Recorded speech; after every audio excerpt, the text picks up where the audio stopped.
Hello வணக்கம். நான் Mrs Hima Jayakumar பேசுகிறேன். நம்மளுக்கு வேண்டிய விஷயங்கள் நம்ம அட்ராக்ட் பண்ணணும் அப்படின்னு சொன்னால் நான் என்னென்ன பண்ணணும் அப்படின்னு சொல்லிட்டு ஆல்ரெடி ஒரு வீடியோவில் நான் சொல்லியிருக்கேன்.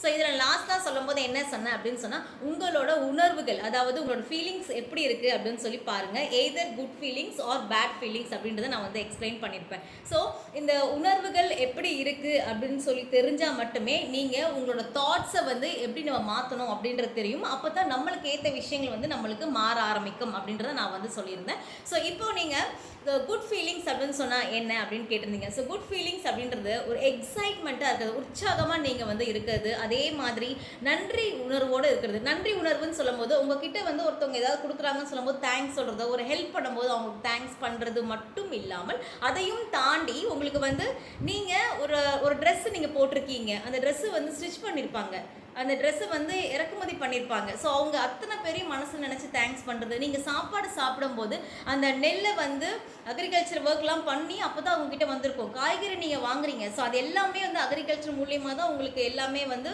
வந்திருக்கும். ஸோ அவங்க அத்தனை பேருக்கும் நீங்கள் நன்றி உணர்வாக அந்த இடத்துல நன்றி சொல்லி நீங்கள் ஒவ்வொரு விஷயத்தையும் செய்யணும். அதேமாரி அன்போடு இருக்கிறது. ஓகே, அன்போடு இருக்கிறது, பிறரோட சண்டை போடாமல், கோவப்படாமல், எரிச்சல் ஆகாமல், அவங்கள வந்து குத்தி காமிக்காமல், அவங்கள வந்து இரிட்டேட் பண்ணாமல், அந்த மாதிரிலாம் எதுவுமே இல்லாமல் ஒரு அன்பாக இருக்கணும். அதே மாதிரி இன்னொரு விஷயம் என்ன அப்படின்னு பார்த்தீங்கன்னா, சந்தோஷமாக இருங்க. இந்த வாழ்க்கையே வந்து இவ்வளோ தூரம் காலையில் ஏஞ்சி ஓடுறது, பணம் சம்பாதிக்கிறது எல்லாமே வந்து நல்லா சாப்பிடணும், நல்லா சந்தோஷமாக இருக்கணும், ஹெல்த்தியாக இருக்கிறதுக்காக மட்டும்தான். ஸோ இந்த விஷயங்கள் எல்லாமே வந்து குட் ஃபீலிங்ஸ் அப்படின்னு சொல்லுவாங்க. இது எல்லாமே நீங்கள் ஃபாலோ பண்ணும்போது இதில் நீங்கள் எப்போவுமே ஒரு விஷயம் நீங்கள் கவனிக்கணும். ஐ ஃபீல் குட் அப்படின்னு நீங்களே கேட்டுக்கணும். நான் இப்போ சந்தோஷமாக இருக்குன்னா, நான் என்னோட நல்ல ஒரு உணர்வோடு இருக்கேனா அப்படின்னு சொல்லி நீங்கள் கேட்கும்போது எஸ் அப்படின்னு சொல்லி உங்களுக்கு தோணுச்சுன்னா yes you are in good feel. So இப்போது நீங்கள் ஒரு குட் ஃபீலில் இருக்க ஆரம்பிக்கிறீங்க அப்படின்னு சொன்னால் நீங்கள் என்ன ஆகுனா, பிரபஞ்சத்துக்கிட்ட இருந்து அதுதான் நீங்கள் அட்ராக்ட் பண்ணுவீங்க. எதை அட்ராக்ட் பண்ணுவீங்க? குட் ஃபீலில் நீங்கள் வந்து அட்ராக்ட் பண்ணிகிட்டே இருப்பீங்க. ஸோ உங்களுக்கு குட் ஃபீல் தான் நீங்கள் அட்ராக்ட் பண்ணுறீங்க அப்படின்னு சொன்னால், குட் ஃபீல் உங்களுக்கு எப்போல்லாம் வரும்? ஒரு நல்ல ஒரு உணர்வுகள் எப்போ உங்களுக்கு கிடைக்கும் அப்படின்னு சொல்லி பார்த்தீங்கன்னா, உங்களுக்கு நடக்க வேண்டிய விஷயம் உங்ககிட்ட வந்து வரும்போது. அப்போது நீங்கள் இந்த கஷ்டமோ கவலையோ இதெல்லாம் எதுவுமே படாமல் எப்போவுமே சந்தோஷமாக இருக்கிற மாதிரி இந்த மாதிரி இருக்கும்போது கண்டிப்பாக நீங்கள் என்ன விஷயம் எதிர்பார்க்குறீங்களோ அதை அட்ராக்ட் பண்ணுவீங்க. ரெண்டாவது ஒன்று என்ன அப்படின்னு பார்த்தீங்கன்னா, நீங்கள் வந்து ஒரு பேட் ஃபீல் இருக்கிற மாதிரி உங்களுக்கு ஃபீல் ஆகுதா?